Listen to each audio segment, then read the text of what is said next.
സുഭാഷിതങ്ങളുടെ പുസ്തകത്തിൽ നിന്നുള്ള വായന, അധ്യായം 7. മകനെ, എൻ്റെ വാക്കുകൾ അനുസരിക്കുകയും എൻ്റെ കൽപ്പനകൾ നിധി പോലെ കാത്തു സൂക്ഷിക്കുകയും ചെയ്യുക. എൻ്റെ കൽപ്പനകൾ പാലിച്ചാൽ നീ ജീവിക്കും. എൻ്റെ ഉപദേശങ്ങൾ കൺമണി പോലെ കാത്തുകൊള്ളുക. അവ നിൻ്റെ വിരലുകളിൽ അണിയുക, ഹൃദയഫലകത്തിൽ കൊത്തിവയ്ക്കുക. ദുശ്ചരിതയായ സ്ത്രീയിൽ നിന്ന്, മൃദുല ഭാഷണം നടത്തുന്ന സ്വൈരിണിയിൽ നിന്ന് നിന്നെ തന്നെ സംരക്ഷിക്കാൻ ജ്ഞാനത്തോട് നീ എൻ്റെ സഹോദരിയാണെന്നും ഉൾക്കാഴ്ചയോട് നീ എൻ്റെ ഉറ്റ സുഹൃത്താണെന്നും പറയുക. ഞാൻ വീടിൻ്റെ ജനാലയ്ക്കിൽ നിന്ന് വിരിക്കിടയിലൂടെ വെളിയിലേക്ക് നോക്കി. ശുദ്ധഗതിക്കാരായ യുവാക്കളുടെ കൂട്ടത്തിൽ ബുദ്ധിശൂന്യനായ ഒരുവനെ ഞാൻ കണ്ടു.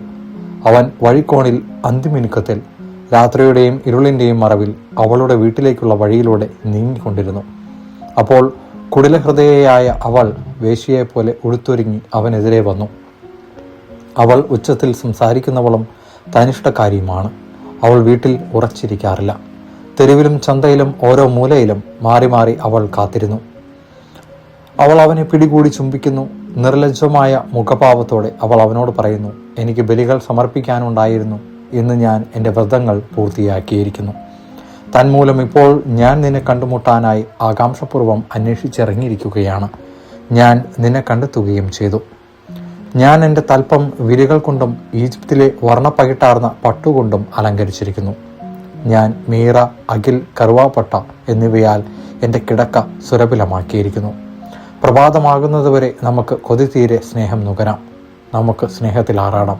എന്തെന്നാൽ എൻ്റെ ഭർത്താവ് വീട്ടിലില്ല. അവൻ ദീർഘയാത്ര പോയിരിക്കുന്നു. സഞ്ചി നിറയെ പണവും കൊണ്ടുപോയിട്ടുണ്ട്. വെളുത്ത വാവിനെ തിരിച്ചെത്തു. ഒട്ടേറെ ചാടുവാക്കുകൾ കൊണ്ട് അവൾ അവനെ പ്രേരിപ്പിക്കുന്നു. മധുരമൊഴിയാൽ അവൾ അവനെ നിർബന്ധിക്കുന്നു.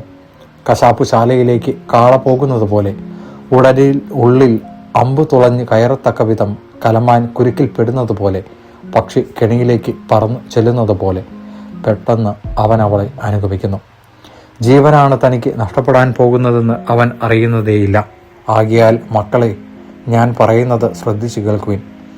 നിങ്ങളുടെ ഹൃദയം അവളുടെ മാർഗങ്ങളിലേക്ക് തിരിയാതിരിക്കട്ടെ. നിങ്ങൾ അലഞ്ഞു തിരിഞ്ഞ് അവളുടെ വഴികളിൽ ചെന്നുപെടാതിരിക്കട്ടെ.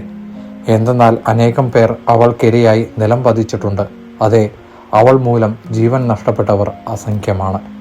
അവളുടെ ഭവനം പാതാളത്തിലേക്കുള്ള വഴിയാണ്. മരണത്തിൻ്റെ അറകളിലേക്ക് അത് ഇറങ്ങിച്ചെല്ലുന്നു. ദൈവവചനമാണ് നാം കേട്ടത്.